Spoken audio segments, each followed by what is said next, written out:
Yeah, Vortex here, and this is just my kind of comparison between the BT20S. I was going to include the non-S if I had one, but they no longer make it. The only ones you can buy are the BT20S and my recent review, which is the BT20S Pro, as you can see. So yeah, there's only these two you can get of this type. Theo also make one, but they're a little bit more expensive. They're basically like very similar to those. And yeah, I'll get straight into it. Price, I get one of the worst things out of the way is these are coming up to, well, it depends when you look at this video or if there's a sale on or anything like that, but these are kind of twice the price of that, but they can be if you buy the adapters, but I'll get to it. So this is around 50 to 55. The BT20S with these ones, they can be anywhere between maybe 25 to 30. I think when I bought these are around 25-ish, I think, from memory. But they do fluctuate a bit, and so does these. But there is 1111 coming up, so bear that in mind. But yeah, this video is basically if you want to buy something like this, do you go for the cheaper one, or if you already own these, is that one worth the upgrade? And yeah, I'll get into it. Actual shape. Let's get to it. So as you can see, this one is a little bit larger. They're both, as you can see, that one is like a little kind of metallic finish. This one here, see the actual, I'll get to it in a bit, see the actual button? They both have a one button functionality.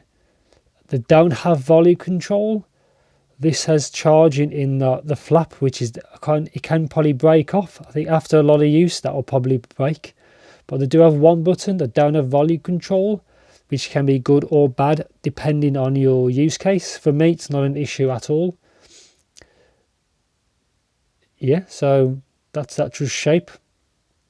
Obviously, ignore the light. It's trying to pair, obviously, because I've got no Bluetooth on. It can't pair. But yeah, so one button, no volume control. The Theo variant does have volume control. For me, personally, it's not a big deal. For you, it might be more important, but for me, it doesn't really make a difference. So the same kind of shape. This one is a little bit larger. If you can see it's a little bit wider. It's pretty hard to show on camera, but this is slightly larger and it is slightly heavier. But it does have a few differences. So, for example, see, there's the ear hook. It's quite stiff. And when I did the review of this, maybe 11 months, 10 months, 9 months ago, been quite a while, it is quite stiff. And a few people have said it's quite stiff. But this new one, see, that's a lot more flexible.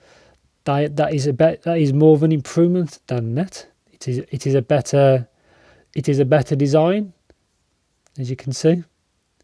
That's one good thing they have done. The hiss, again to the hiss, this is known for good sound quality, but hiss, and this is more of the same, but the hiss is a little bit less than that one. It still does have it. When you're playing the music, it's no issue at all. When you pause the music, you can hear it, but the original, the BT20S, is more of a hiss. It's nearly acceptable, I should say. These are nearly perfect. Maybe it's a chipset issue, I don't know, but that one still has it, but it is less than that one, which is quite key. Speak to the adapters. This obviously is attached, so if that's the 0.75 2-pin, if you want another one, you have to buy the whole other unit with, say, MMCX. But one of the useful things with this is so these are basically both the same. They're both 0.75 2-pins.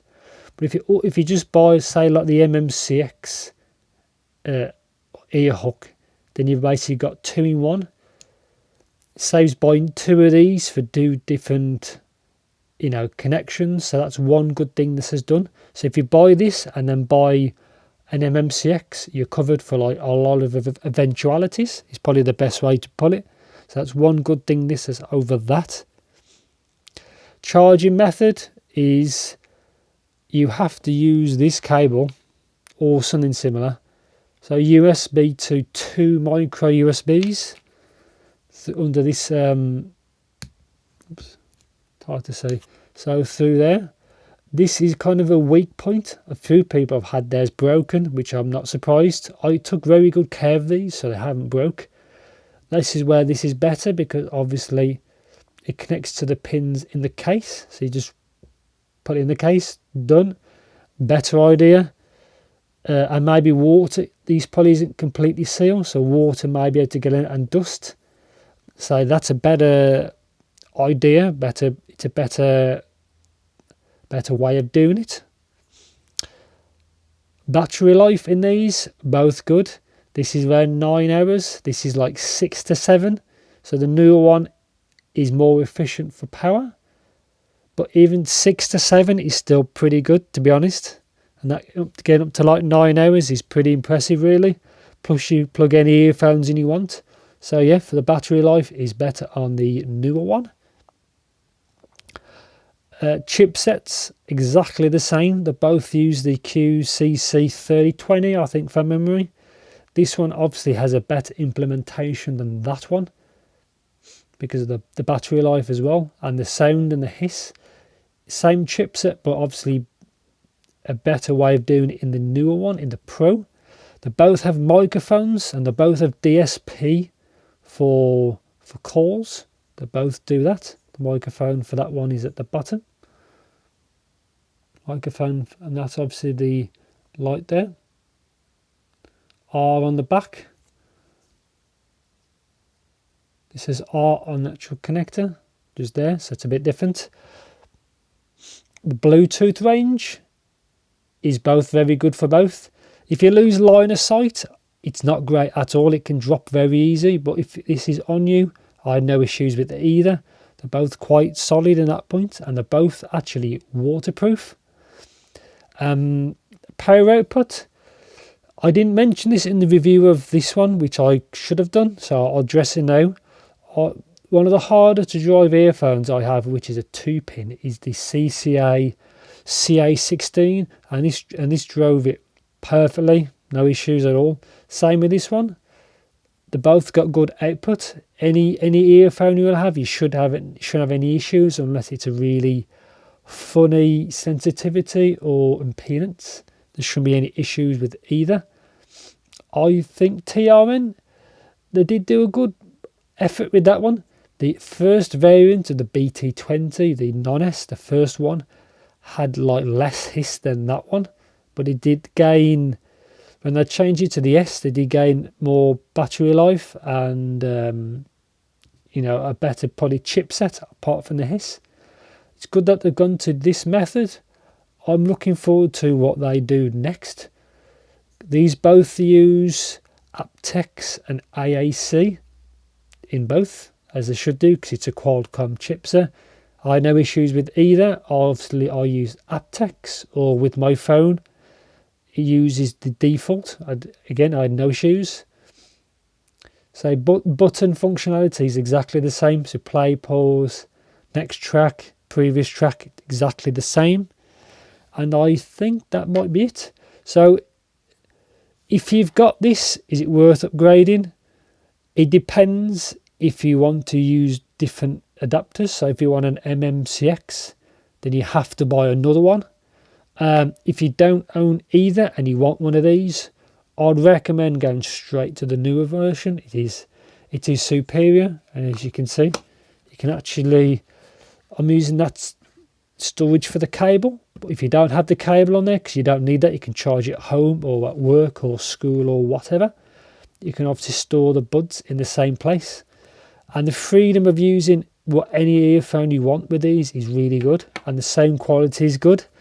I still think these sound better than normal TWS, so you can put in any earphone you want and it sounds great. So if you're feeling you want to use these, go ahead, or whatever you want, it works. And I think that's it. So I do recommend the Pro over that one. If you're going to buy one straight away and don't own either, obviously there's a sale event coming up, so to keep your eyes peeled for deals. But if you've already got that, is it worth the upgrade? Possibly. You just have to depend if it's worth it for you. But that is the better product. That's the one I recommend out of these two. There's also always like TWS, but there's so many TWS out there. You know, that's a different video. There's a massive minefield, but that's my video. I do like this one over that one, but that's still okay. They're still decent. But the Pro is the better model. I haven't tried the FIO variant, but I think it performs close to the non-Pro, and there's a Vortex one which is way more expensive.